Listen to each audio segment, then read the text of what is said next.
ಅನ್ನಭಾಗ್ಯಗೆ ಅಂದ್ರೆ ಈಗ ಅನ್ನಭಾಗ್ಯಗೆ ಕನ್ನ ಆದ ಬಳಿಕ ಈಗ ರಸಗೊಬ್ಬರಕ್ಕೂ ಕೂಡ ಕನ್ನ ಬೀಳುವಂತ ಸಾಧ್ಯತೆ ಇರುತ್ತೆ.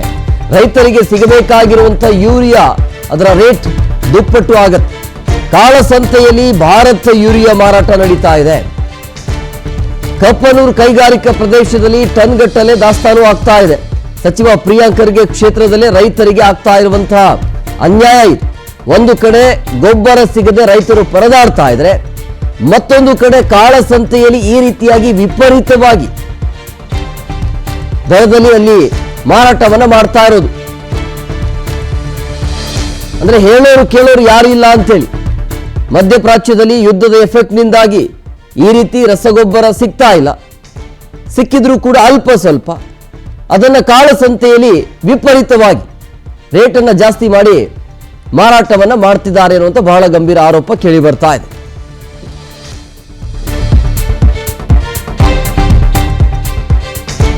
$45 kg ಬ್ಯಾಗ್ನ ಮೂಲ ಬೆಲೆ $4,332. ಭಾರತ ಸರ್ಕಾರದಿಂದ $4,665 ಸಬ್ಸಿಡಿ ಸಿಗುತ್ತೆ. ಮಾರಾಟದ ಬೆಲೆ $2,660. ಆದ್ರೆ $300 ಏರಿಕೆ ಆಗಿದೆ ಈಗ. ಸೊ ಕೇಂದ್ರ ಸರ್ಕಾರದಿಂದ ಬಂದಿರುವಂತಹ ಬ್ಯಾಗ್ನ ಮಾರುಕಟ್ಟೆಯ ಬ್ಯಾಗ್ನಲ್ಲಿ ಅದನ್ನ ಪ್ಯಾಕಿಂಗ್ ಮಾಡಲಾಗುತ್ತೆ. ಕಪ್ಪನೂರು ಕೈಗಾರಿಕಾ ಪ್ರದೇಶದಲ್ಲಿ ಅದನ್ನ ಸಂಗ್ರಹಿಸಿ ಇದನ್ನ ಸಾಗಾಟ ಮಾಡ್ತಾ ಇದ್ದಾರೆ. ಬಟ್ ಇದ್ದಕ್ಕಿದ್ದಾಗೆ $300 ಜಾಸ್ತಿಯನ್ನ ಮಾಡಿರೋದು. ಸೊ ಹೀಗಾಗಿ ಈಗ ಆ ಕ್ಷೇತ್ರದಲ್ಲಿ ಅಥವಾ ಆ ಭಾಗದಲ್ಲಿ ಅಂದ್ರೆ ಕಲಬುರಗಿಯ ಭಾಗದಲ್ಲಿ ಈ ರಸಗೊಬ್ಬರ ವಿಚಾರವಾಗಿ ರೈತರು ಏನು ಹೇಳ್ತಿದ್ದಾರೆ, ಯಾಕೆ ಸಿಗ್ತಾ ಇಲ್ಲ, ಈ ಬಗ್ಗೆ ನಮ್ಮ ಪ್ರತಿನಿಧಿ ಪ್ರತ್ಯಕ್ಷ ವರದಿಯನ್ನು ಕೊಟ್ಟಿದ್ದಾರೆ, ನೋಡೋಣ ಬನ್ನಿ. ಕಾಳಸಂತೆಯಲ್ಲಿ ಅಕ್ಕಿ ಮಾರಾಟ ಮಾಡತಕ್ಕಂತಹ ದಂಧೆ ಆಯಿತು. ಇದೀಗ ರೈತರ ರಸಗೊಬ್ಬರಕ್ಕೂ ಸಹ ದಂಧೆಕೋರರು ಲಗ್ಗೆಟ್ಟಿರ್ತಕ್ಕಂಥದ್ದು. ಏನೋ ಕಲಬುರಗಿಯ ಒಂದು ಕಪ್ನೂರ್ ಇಂಡಸ್ಟ್ರಿಯಲ್ ಏರಿಯಾದಲ್ಲಿ, ಈ ಒಂದು ಏರಿಯಾದಲ್ಲಿ ಕೇಂದ್ರ ಸರ್ಕಾರದಿಂದ ಕೊಡಮಾಡುವಂತಹ ಪ್ರಧಾನಮಂತ್ರಿ ಭಾರತೀಯ ಜನ ಉರ್ವರಕ ಪ್ರಯೋಜನ ರಸಗೊಬ್ಬರ ಏನಿದೆ, ಇದು ಯೂರಿಯಾ ರಸಗೊಬ್ಬರ ಇದೆ. ಇದು ಕೇಂದ್ರ ಸರ್ಕಾರದಿಂದ ರೈತರಿಗೆ ಸಬ್ಸಿಡಿಯಲ್ಲಿ ಹಂಚಿಕೆ ಆಗಬೇಕಾಗಿರ್ತಕ್ಕಂಥ ಒಂದು ರಸಗೊಬ್ಬರ ಆಗಿರ್ತಕ್ಕಂಥದ್ದು. ದಂಧೆಕೋರರಿದ್ದಾರೆ. ಈ ದಂಧೆಕೋರರು ಈ ರಸಗೊಬ್ಬರವನ್ನ ತೆಗೆದುಕೊಂಡು ಬಂದು ಖಾಸಗಿಯಾದಂತಹ ಒಂದು ಗೋಡನ್ನಲ್ಲಿ ಸ್ಟಾಕ್ ಅನ್ನ ಮಾಡೋದ್ರ ಮೂಲಕ, ಜೊತೆಗೆ ಈ ಕೇಂದ್ರ ಸರ್ಕಾರದಿಂದ ಬಂದಿರತಕ್ಕಂತಹ ರಸಗೊಬ್ಬರದ ಪ್ಯಾಕೆಟ್ ಅನ್ನ ಪ್ರತ್ಯೇಕವಾಗಿ ಬೇರ್ಪಡಿಸಿ ತಮಗೆ ಬೇಕಾಗಿರ್ತಕ್ಕಂತಹ ಚೀಲಗಳಲ್ಲಿ ತುಂಬಿಸ್ಕೊಂಡು ಅದನ್ನ ರೈತರಿಗೆ ಮಾರಾಟ ಮಾಡ್ತಾ ಇರ್ತಕ್ಕಂಥದ್ದು ನಾವು ನೋಡ್ತಾ ಇದೀವಿ. ಇಲ್ಲಿ ಒಂದು ಪ್ಯಾಕೆಟ್ ಇದೆ, ಪ್ಯಾಕೆಟ್ ಅನ್ನ ತೋರಿಸ್ತಾ ಹೋಗ್ತೀನಿ. ಈ ಒಂದು ಪ್ಯಾಕೆಟ್ ನಲ್ಲಿ ಕೇಂದ್ರ ಸರ್ಕಾರದಿಂದ ಬರ್ತಾ ಇರ್ತಕ್ಕಂತಹ ಯೋಜನೆ ಆಗಿರ್ತಕ್ಕಂಥದ್ದು. ಇದರ ಮೂಲ ಬೆಲೆ ಏನಂತಂದ್ರೆ $4,360 ಅಷ್ಟು ಇರ್ತಕ್ಕಂಥದ್ದು. ಇದು ಸಬ್ಸಿಡಿಯನ್ನಾಗಿ ತೆಗೆದುಕೊಂಡು ಹೋದ್ರೆ ಕೇವಲ ಬರ್ತಾ ಇರ್ತಕ್ಕಂಥದ್ದು $266 ಮಾತ್ರ ರೈತರಿಗೆ ಸೇರ್ಬೇಕಾಗಿರ್ತಕ್ಕಂಥದ್ದು. ಆದ್ರೆ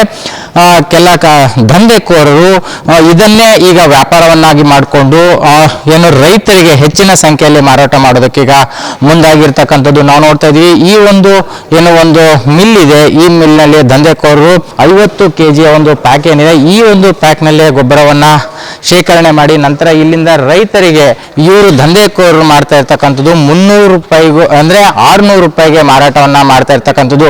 ಇಂಥ ಒಂದು ವಿಚಾರವನ್ನ ಬೆಳಕಿಗೆ ಬಂದಿರತಕ್ಕಂಥದ್ದು. ಈಗ ಈ ಒಂದು ವಿಚಾರವನ್ನ ತಿಳಿದಿರ್ತಕ್ಕಂತಹ ಶ್ರೀರಾಮ ಸೇನೆಯ ಸಂಘಟನೆ ಕಾರ್ಯಕರ್ತರು ಇವತ್ತು ಈ ಒಂದು ಗೋಡವನ್ನ ಪತ್ತೆ ಹಚ್ಚಿರ್ತಕ್ಕಂಥದ್ದು. ಈಗ ಸದ್ಯಕ್ಕೆ ಶ್ರೀರಾಮ ಸೇನೆಯ ಸಂಘಟನೆ ಅಧ್ಯಕ್ಷರಾಗಿರ್ತಕ್ಕಂತಹ ಲಕ್ಷ್ಮೀಕಾಂತ್ ಸ್ವಾದಿ ಅವರು ಸಹ ಜೊತೆಗಿದ್ದಾರೆ. ಅವ್ರನ್ನೇ ಮಾತಾಡ್ಸೋಣ. ಸರ್, ಇವತ್ತು ಏನು ಈ ವಿಚಾರವನ್ನ ಹೆಂಗೆ ಗೊತ್ತಾಯ್ತು ನೀವು, ಮತ್ತೆ ಏನ್ ಬಂದಾಗ ಏನೇನೆಲ್ಲ ನೋಡಿದ್ರಿ ಇಲ್ಲಿ? ಸರ್, ಇವತ್ತಿನ ದಿವಸ ಬೆಳಗ್ಗೆ ನನಗೆ ಒಂದು ಮಾಹಿತಿ ಬಂತು. ಈ ಥರ ಏನು ಇಂಡಸ್ಟ್ರಿ ಏರಿಯಾದಲ್ಲಿ ರೈತರಿಗೆ ಬರುವಂಥ ಗೊಬ್ಬರ ಒಂದು ಕಾಳಸಂತೆಯಲ್ಲಿ ಮಾರಾಟ ಆಗ್ತಾ ಇದೆ ಅಂತೇಳಿ, ಅದಕ್ಕೆ ನಾವು ನಮ್ಮ ಟೀಮ್ ಜೊತೆ ನಾವು ಇವತ್ತಿನ ದಿವಸ ಈ ಇಂಡಸ್ಟ್ರಿಗೆ ಬಂದೆವು. ಬಂದು ಕೂಡ ನೋಡಿದೆ ಸರ್, ನಾವು ಇಲ್ಲಿ ಕೆಲಸ ಮಾಡುವ 15-20 ಜನ ಈ ಥರ ಒಂದು ಆ ಪ್ಯಾಕೆಟನ್ನು ತಮ್ಮ ವೈಟ್ ಕ್ಯಾರಿಬೇನಲ್ಲಿ ಪಾರ್ಸಲ್ ಮಾಡಕತ್ತಿರು, ಪ್ಯಾಕ್ ಮಾಡಕತ್ತಿರು. ನಾವು ಬಂದು ಕೂಡ ಎಲ್ಲರೂ ಓಡ್ಬಿಟ್ರು ಸರ್, ಯಾರು ಒಬ್ಬರು ನಿಂದಿರಲಿಲ್ಲ.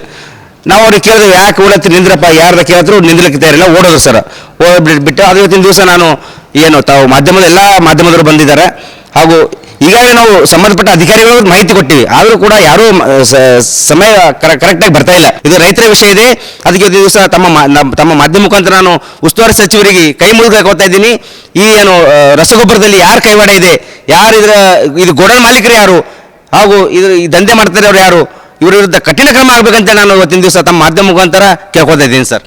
ಈಗಾಗಲೇ ರಾಜ್ಯದಲ್ಲಿ ಒಂದು ಕಡೆ ಬರ ಇದೆ. ಈ ಬರದ ನಡುವೆ ರೈತ ಸಾಕಷ್ಟು ಕಂಗಾಲಾಗಿರ್ತಕ್ಕಂಥದ್ದು. ಯಾಕೆಂತಂದರೆ ಬೆಳೆದ ಬೆಳೆನೇ ಬರ್ತಾ ಇಲ್ಲ, ಮಳೆ ಇಲ್ಲದೆ ಕಾರಣಕ್ಕಾಗಿ ರೈತ ಕಂಗಾಲಾಗಿರ್ತಕ್ಕಂಥದ್ದು. ಮತ್ತೊಂದು ಕಡೆ ರಸಗೊಬ್ಬರನೂ ಸಿಗ್ತಾ ಇಲ್ಲ, ಯೂರಿಯಾನೂ ಸಿಗ್ತಾ ಇಲ್ಲ ಅನ್ನೋಂಥದ್ದು ರೈತರ ಒಂದು ಅಳಲು ಸಹ ಆಗಿರ್ತಕ್ಕಂಥದ್ದು.